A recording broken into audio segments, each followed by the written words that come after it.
மூத்த பத்திரிகையாளர் வெங்கடேஷ் சார் நம்மளோட இணைஞ்சிருக்காரு. வணக்கம் சார். வணக்கம். நம்ம பேசிட்டு இருக்க இந்த நேரத்தில் விஜய் அவர்கள் சிஎம்மா பதவி ஏற்றிருக்கணும். ஆனால் நேற்றும் அவர் பதவி ஏற்றுக்க அழைக்கப்படலை. இன்னைக்கு போன பிறகும் பார்த்தீங்கன்னா இது தொடர்ந்து தள்ளி போடப்பட்டுக்கிட்டே இருக்கு. இதுக்கு பின்னாடி ஏதோ பிரச்சனை இருக்கா? அவர் சிஎம் ஆயிடக்கூடாது அப்படிங்கிறதுக்காக ஏதாவது நடக்குதா அப்படின்னு தெரியல. இன்னொரு பக்கம் பார்த்தீங்கன்னா அதிமுகவும் திமுகவும் சேர்ந்து பார்த்தீங்கன்னா அவங்க ஒரு புதுசாக ஒரு விஷயம் கொண்டு வர போகிறாங்க. இன்னைக்கு பார்த்தீங்கன்னா ஆளுநரை சந்திக்கிறதுக்கு இபிஎஸ் அவர்கள் வரப்போறாரு அப்படிங்கிற மாதிரி இருக்கு. என்ன சார் நடந்துகிட்டு இருக்கு? அவர் சிஎம் ஆவதில் என்ன பிரச்சனை? கான்வாய்கள் வேற திருப்பி அனுப்பப்பட்டதே சார்.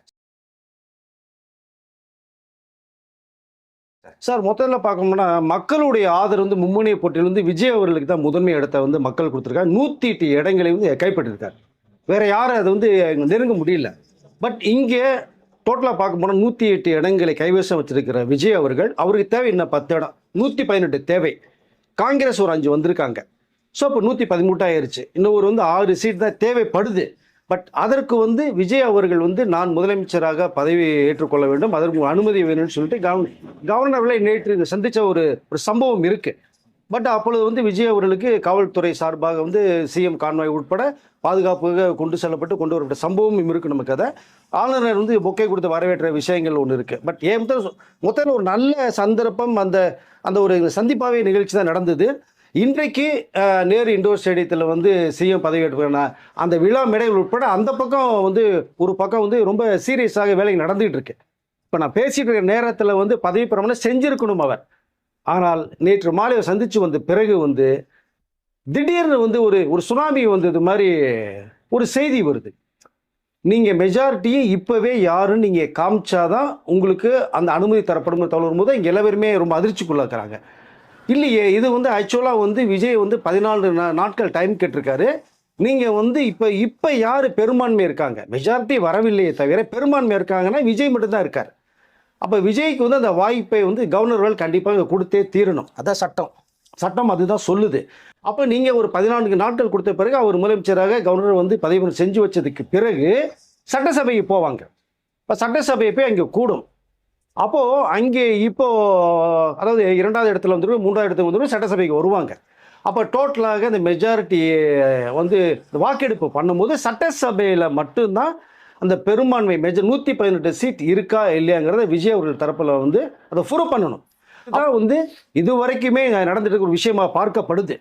ஏற்கனவே இந்த மாதிரி சந்தர்ப்பம் இங்கே வாஜ்பாய் நடந்த ஒரு சம்பவம் இருக்குது. நம்மளுடைய தென்னிந்தியாவில் கர்நாடகாவில் பொம்மை அவர்கள் முதலமைச்சராக வரும்போது இதே மாதிரி ஒரு நிகழ்ச்சி நடக்கும்போது அவர்கள் மெஜாரிட்டி நிரூபிக்கப்படாதனால் அவர்களுடைய அந்த வாய்ப்பு நழுவி போனது.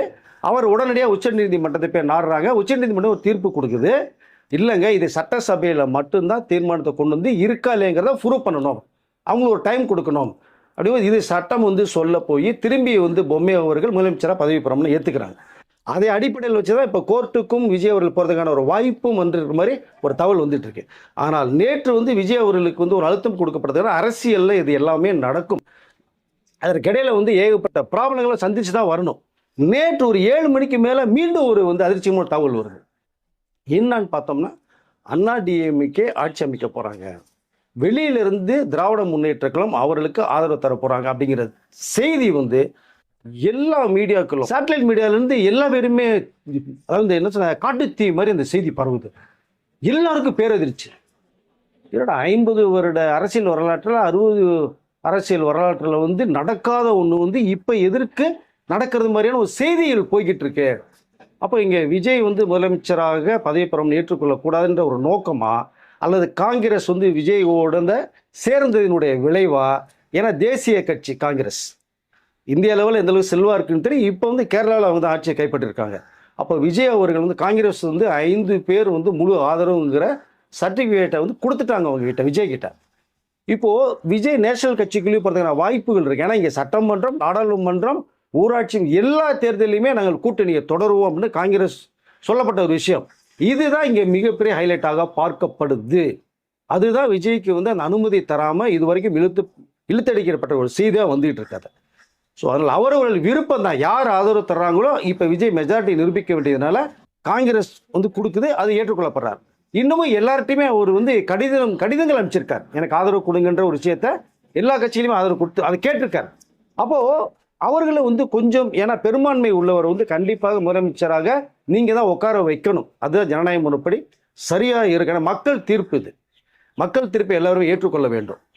ஸோ அப்படிதான் எல்லாருடைய பார்வையும் இருக்குது, பேச்சும் அப்படிதான் இருக்குது. ஆனால் இங்கே நேற்று நடந்தது வந்து இதற்கு மாறாக ஒரு விஷயம் நடந்துருச்சு. பட் நேற்றிலிருந்து இந்த செய்தி போக போக பார்த்தோம்னா விஜய் அவர்களுக்கு கொடுக்கப்பட்ட அந்த சிஎம்முடைய கான்வாய், அந்த பாதுகாப்பு எல்லாமே வாபஸ் பெறப்பட்டு அவங்களுடைய வந்து இடத்துக்கு நேற்று இரவே செல்லப்பட்ட ஒரு செய்தியும் நமக்கு வந்தது. அதை ஸோ இப்போ நமக்கு வந்து இந்த சினிமாவில் இந்த மாதிரி சம்பவங்கள் நம்ம வந்து நிறையா படங்கள் பார்த்துருப்போம். இப்போ நேரிலே நடக்கும் போது இதை வந்து எப்படி இவருடைய பார்வைன்னே தெரியல. நிறைய பேருடைய பார்வையே ஸோ குழப்பமாக இருக்கு. இப்போ ஒருவேளை விஜய் அவர்களும் காங்கிரஸும் சேர்ந்து, ஏன்னா இப்போ அங்கே ராகுல் காந்தியோடைய அட்வொகேட்டும் விஜய் அவருடைய அட்வொகேட்டும் சேர்ந்து உச்ச நீதிமன்றத்தின் நடுவரான வேலையிலும் ஒரு பக்கம் பார்த்துட்டு இருக்காங்க. அது தவிர இப்பொழுது நிறைய பார்வையும் அண்ணாடிஎம்கே டிஎம்கேயும் ஒன்றாக சேருமா, அப்படி சேர்ந்தால் எப்படி இவருடைய மக்களுடைய பார்வை இருக்கும் அப்படின்னு நிறைய விஷயங்கள் இங்கே பேசப்பட்டு இருக்கு. என்னை பொறுத்த மட்டுமே அதுக்கு ஒரு வாய்ப்புகள் இல்லைங்கிறதா என்னுடைய பார்வையில் தெரியுது. ஏன்னா நிச்சயமாக அதாவது டிஎம்கேக்கும் அண்ணாடிஎம்கேவும் இந்த ஒரு தாட்ஸுக்குள்ளே போக மாட்டார்கள். ஆனால் பேசப்பட்ட ஒரு செய்தி இருக்கு. இரண்டாவதாக பார்த்தீங்கன்னா பாண்டிச்சேரியில் கூட இப்போ 20க்கும் மேற்பட்ட எம்எல்ஏக்கள் அண்ணாடிஎம்கே எம்எல்ஏக்கள் வந்து சிவி சண்முகம் அவர்களுடைய சார்பாக வந்து பாண்டிச்சேரி தங்க வைக்கப்பட்ட ஒரு செய்தி இப்போ இருக்குது, அங்கே தான் இருக்காங்க. ஸோ இப்போ விஜய் இது தரப்பில் வெற்றி பெற்ற வேட்பாளர் எல்லாமே பார்த்தீங்கன்னா மகாபலிபுரத்தில் தங்க வச்சிருக்காங்க. ஸோ இப்போ பாதுகாப்பாக எம்எல்ஏக்கள் இருக்காங்க.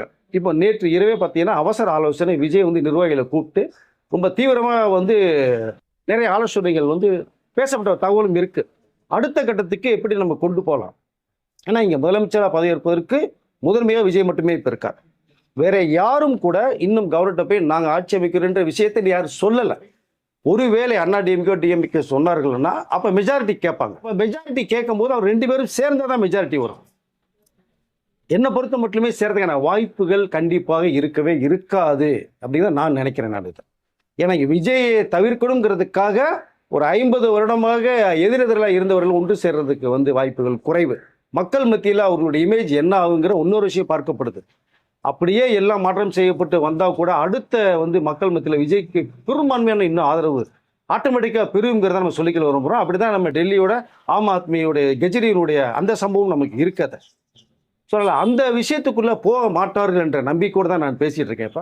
இப்போ நான் பேசிகிட்டு நேரத்தில் பார்த்தீங்க அப்படின்னா விஜய் அவர்கள் வந்து ஆதவர்ஜனா ஜானகி உட்பட கவர்னர்கிட்ட ஒரு அனுமதி கேட்டு அவரோட சந்திப்பை முடிச்சுட்டு இப்போ திரும்பி விஜய் வந்துட்டு ஒரு தகவலும் இருக்குது. இப்போ அவர் கேரளாவுக்கு போகக்கூடிய ஒரு விஷயம் இருக்கு. ஏன்னா அங்கே காங்கிரஸ் கவர்மெண்ட் போகும்போது அங்கேயும் சில பிரச்சனைகள் ஓடிட்டு இருக்கு. இப்போ இங்கேருந்து இந்த விஷயத்தை முடிச்சுட்டு போனால் தான் சிறப்பாக இருக்கும். ஏன்னா இன்னைக்கோ நாளைக்கோ விஜய் அவர்களுக்கு அந்த அனுமதியை தரணும். இங்கே சட்டசபையில் கூடி அவர் பெரும்பான்மையை மெஜாரிட்டியை நிரூபிக்க முடியல, அடுத்த கட்டத்துக்கு நம்ம போகலாம். அது ஒரு வாய்ப்பு தரணும் இல்லையா? அதுதான் சட்டமும் சொல்லுது, அதுதான் நாமளும் சொல்கிறேன். இப்போ அதனால் இப்போ பார்த்துட்டு வந்தாச்சு.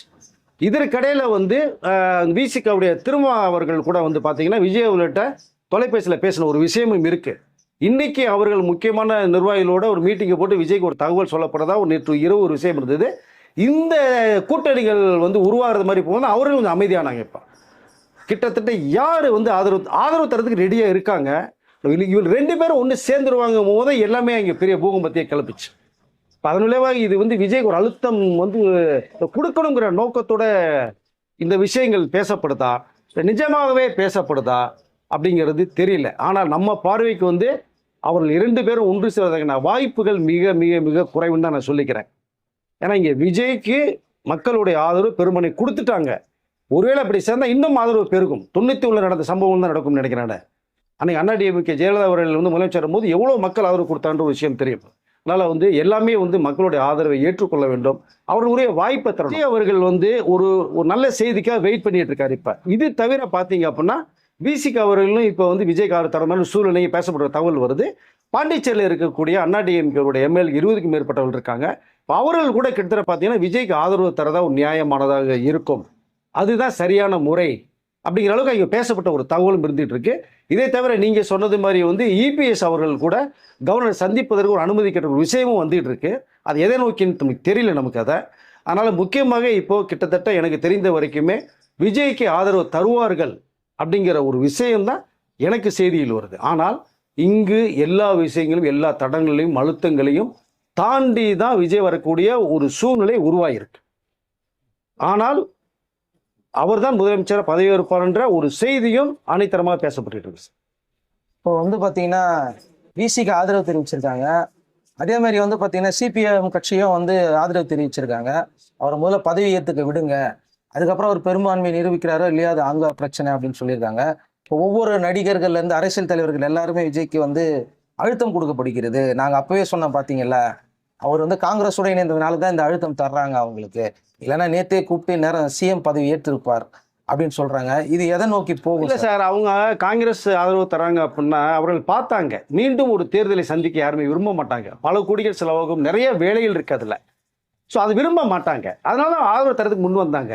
இப்படி ஒரு வந்து 108 சீட்டு தான் வாங்கியிருக்காங்க, இன்னொரு 10 சீட்டு தேவைப்படுறது எல்லாருக்குமே தெரியும். அப்போ யாராவது ஆதரவுக்கு கொடுக்குற முன் வந்திருக்கலாம் இல்லையா? அவர் தானே முன் வந்தது ஃபர்ஸ்ட்டு. அப்போ அது வந்து வரவேற்கணுமே தவிர, இதே வந்து அண்ணாடிஎம்கே வந்து ஓகே நான் விஜய்க்கு ஆதரவு தர்றோம், 47 பேர் இருக்கோம், அத்தனை பேர் வெளியில் ஆதரவு தரோம் சொல்லி தான் பிரச்சனை இல்லை இல்லையா? இப்போ அது வந்து இல்லை, முதன்மையாக வரக்கூடிய வந்து ஏற்றுக்கொள்ளணும். அது விஜய் ஏற்றுக்கொண்டார், அவ்வளோதான் நம்ம பார்க்க முடியும். ஸோ இப்போ இங்கே அவருக்கு வந்து ஒரு டைம் கொடுக்கணும், ஒரு 14 நாட்கள் டைம் கொடுக்கணும். ஸோ விஜய் அவர்களுக்கு வந்து ஒரு 14 நாட்கள் டைம் தருவான்ற நம்பிக்கை எனக்கு இருக்குது. சட்டசபைக்கு அவர் செல்வார். இன்றைக்கு சாயங்காலத்துக்குள்ளே ஒரு நல்ல செய்தி விஜய் அவர்கள் வரும்ன்ற நம்பிக்கை இருக்குது. எல்லாருடைய ஆதரவும் தருவோம் அப்படிங்கிற அளவுக்கு அண்ணாடிஎம்கேல விசிக அவர்கள் தரவோ பேசப்படுற தகவல் வந்துட்டு இருக்கு. ஆனா அண்ணா டிஎம்கேல வந்து இபிஎஸ் அவர்கள் வந்து விரும்பல விஜய்க்கு ஆதரவு கொடுக்கறத அப்படிங்கிற மாதிரியும் சொல்லப்படுது. அவங்க அங்க இருக்கிறவங்க வந்து பாத்தீங்கன்னா பாண்டிச்சேரியில இருக்க எம்எல்ஏக்கள்லாம் வந்து நம்ம சட்டசபையில போகலாம், அதாவது ஒரு மினிஸ்ட்ரியா இருக்கலாமே, இன்னும் 5 வருஷம் நம்ம ஏற்கனவே பதவி இல்லாம இருந்துட்டோம், இன்னும் ஒரு 5 வருஷம் வேஸ்டா இருக்கிறதுக்கு நம்ம இருக்கலாமே அவங்க சொல்றது. இது என்னென்ன சார், 5 வருடம் சும்மா இருந்துட்டாங்க லாஸ்ட் டைம், மீண்டும் 5 வருடம் வந்து அடுத்த கட்டத்துக்கு போனோம். அப்போ வேலை வந்து இந்த எலெக்ஷன் வரும்போது தான் 2 மாதத்துக்கு வேலையே இருக்கும். அது வரைக்கும் என்ன பண்ண முடியும்? தொண்டர்கள் சோர்வு அடைஞ்சிருவாங்க, மக்கள் கிட்ட மறக்கிறதுக்கான வாய்ப்புகள் போயிடும். அதனால் நம்ம ஆக்டிவாக ஓடிக்கிட்டே இருக்கணுங்கிறது அவங்களுடைய எண்ணம். அது நல்ல எண்ணமாக தான் நான் பார்க்க போகிறேன். நீங்கள் தேர்தலுக்கு முந்தைய வந்து ஒவ்வொருத்தரும் வெற்றி பெறதுக்கு மக்கள்கிட்ட நீங்கள் போகிறீங்க, நீங்கள் பேசுகிறீங்க, குரல் கொடுக்குறீங்க, உங்களுடைய என்ன செய்துன்ற சொல்ல போகிறீங்க, என்ன செய்ய போகிறதையும் சொல்கிறீங்க. அது மக்கள் எல்லாமே கேட்டிருக்காங்க. மும்முனை போட்டியில் கேட்டுட்டு 4 முனை போட்டியில் கேட்டுகிட்டே இருந்தாங்க. பட் அவர்கள் கேட்டதை ஒரு நபருக்கு கொடுத்துட்டாங்க. இது யாருக்கு கொடுத்துருக்கான்னு தெரியாது, இப்போ விஜய் கொடுத்துட்டாங்க இல்லையா? அதை எல்லாமே ஏற்றுக்கொள்ளணும். அதனால் முந்தைய பேசுவது வேற, தேர்தல் விஷயத்தை வந்துருச்சு, வந்ததுக்கு பிறகு நீங்கள் இன்னைக்கு என்ன இருக்குங்கிறது மட்டும்தான் எல்லாமே சிந்திக்கணும். நேத்து காங்கிரஸ் வந்து ஆதரவு கொடுத்துட்டாங்க சார். ஆதரவு கொடுத்ததுல இருந்து நேத்துல இருந்து இந்த நிமிஷம் வரைக்கும் காங்கிரஸை பல பேர் பயங்கரமாக எதிர்ப்பு பேசிக்கிட்டு இருக்காங்க, கடுமையான ஒரு அழுத்தம் கொடுத்துட்டு இருக்காங்க. எனக்கு அது காரணம் என்னன்னா, அப்பதான் விசிகாவும் இடதுசாரிகளும் விஜய்க்கு ஆதரவு கொடுக்க மாட்டாங்க. அப்படி ஆதரவு கொடுத்தீங்கன்னா எப்படி நாங்கள் காங்கிரஸ் கிழிக்கிறோமோ அதே மாதிரி உங்களை கிழிக்கிறாங்க அப்படிங்கிற ஒரு இன்டெரக்டான ஒரு கூட இருந்த வரைக்கும் வந்து எல்லாம் ஒன்றா இருந்தாங்க. ஒருத்தருக்கு ஆதரவு கொடுக்க போகும்போது தான் நேற்று விமர்சனங்கள் நிறைய காங்கிரஸுக்கு வந்து ரொம்ப வந்தது. அதன் அடிப்படையில் யாரு போய் நீங்கள் ஆதரவு கொடுத்தாலுமே அந்த அழுத்தமும் அந்த விமர்சனமும் வருங்கிற ஒரு நோக்கமும் ஒரு பக்கம் பார்க்கப்படுது. அதனால தான் சில பேர் யோசிக்க ஆரம்பித்தாங்க நேற்று கூட. ஆனால் இந்த பக்கம் வந்து செங்கோட்டையன் அவர்கள் வந்து நம்ம எஸ்பி வேலுமணி உட்பட சிவி சண்முகம் உட்பட வந்து மற்ற நிர்வாகிகள் கூட விஜய்க்கு அவர் தரலாங்கிற ஒரு நோக்கத்தோட செயல்பட்டுருக்கா ஒரு தகவல் நமக்கு வருது. ஏன்னா ஒரு வாய்ப்பு நம்ம கொடுத்துடணும் அப்படிங்கிற ஒரு நோக்கத்தில் இருக்குது. விஜய்க்கு முதலமைச்சராக பதவி ஏற்றுக்கொள்ளட்டும்ங்கிற பார்வை எல்லாருக்குமே இருக்குது. அப்படிதான் காலைல கூட தகவல் ஒன்று வந்திருக்கு. ஸோ அதனால் எல்லாத்தையுமே தாண்டி போன விமர்சனங்கள் வரதாசியும் காங்கிரஸுக்கு நிறைய விமர்சனங்கள் வந்துட்டு தான் இருக்குது. வேறு வழி இல்லை. ஃபஸ்ட்டு ஆதரவு கொடுக்குறேன்னாங்க, விஜய் ஏற்றுக்கொண்டார். யார் வந்தாலுமே ஏற்றுக்கொள்ள ஏற்படும். நீங்கள் எல்லாருக்குமே அமைச்சப்பட்ட ஒரு செய்தி இருக்குது. அண்ணாடிஎம்கே இருந்தது, நீங்கள் இப்போ கொடுத்துருந்தானே அவரையும் வரவேற்பார். அதனால் ஒருத்தர் கொடுத்ததுக்காக நீங்கள் வந்து ஒருத்தரை வந்து இப்போ விமர்சனத்துக்கு இப்போ பேசுவது என்பது அது எப்படி பார்க்கணும்னு எனக்கு தெரியல சார். இல்லை, அந்த அழுத்தம் கொடுக்கறதுனால தான் விசிகாவும் இடதுசாரிகளும் இன்னும் ஒரு நாள் எக்ஸ்ட்ரா எடுத்துக்கிறாங்களோ, ஒருவேளை நம்ம அவங்களுக்கு விஜய்க்கு ஆதரவு கொடுத்தா நம்மளே இதே மாதிரி விமர்சனம் பண்ணுவாங்கன்னு தயங்குறாங்களா? இல்லை, அதுவும் ஒரு காரணம் இருக்கான்னு நினைக்கிறேன். ஏன்னா நேற்று வந்து இந்த கூட்டணிகள் மாறுபடும் ஒரு செய்தி வந்தது இல்லைங்களா? அதற்கு பிறகுதான் யோசிக்க ஆரம்பிச்சாங்களே தவிர அதற்கு முன்பாக இல்லை. பட் இதுக்கு ஒரு முடிவு தெரிஞ்சுட்டா இப்போ ஃப்ரீ ஆயிரும். கிட்டத்தட்ட இப்போ நம்ம பேசிட்டு இந்த சமயத்தில் இன்னொரு 1 ஹவர்லேயே அதுக்கு ஒரு தீர்மானமான ஒரு முடிவு வெளில வந்துடும். விஜய்க்கு ஆதரவாக தான் வரும். இன்னொரு நாளைக்கோ நாளை மறுநாளோ கண்டிப்பாக தமிழக முதலமைச்சராக விஜய் அவர்கள் பதவியேற்றுக் கொள்வார்ன்ற நம்பிக்கை எல்லாருக்குமே இருக்குது சார். Okay sir. ஏன்னா விஜய் வந்து பதவி ஏற்றுப்பார் அப்படின்னு சொல்லிட்டு நேற்றுலேருந்து செலிப்ரேஷன் ஸ்டார்ட் பண்ணாங்க. திடீர்னு நேற்றுலேருந்து ஒவ்வொரு விஷயமும் வேற மாதிரி தலைகீழ புரட்டி போட்டுக்கிட்டே இருக்குது. இது வரைக்கும் இதெல்லாம் பார்க்காத விஷயமா இருக்குது. அதனால பல பேருக்கு சந்தேகம், இது நடக்குமா நடக்காதா? நடக்கும் சார், நடக்கும், கண்டிப்பாக நடக்கும், மாற்றுக்கிறதே கிடையாது. அது ஒரு வாய்ப்பு கொடுக்கணும் இல்லையா? அந்த வாய்ப்பை மக்கள் கொடுத்துருக்காங்க, நீங்களும் சேர்ந்து கொடுக்கணும்.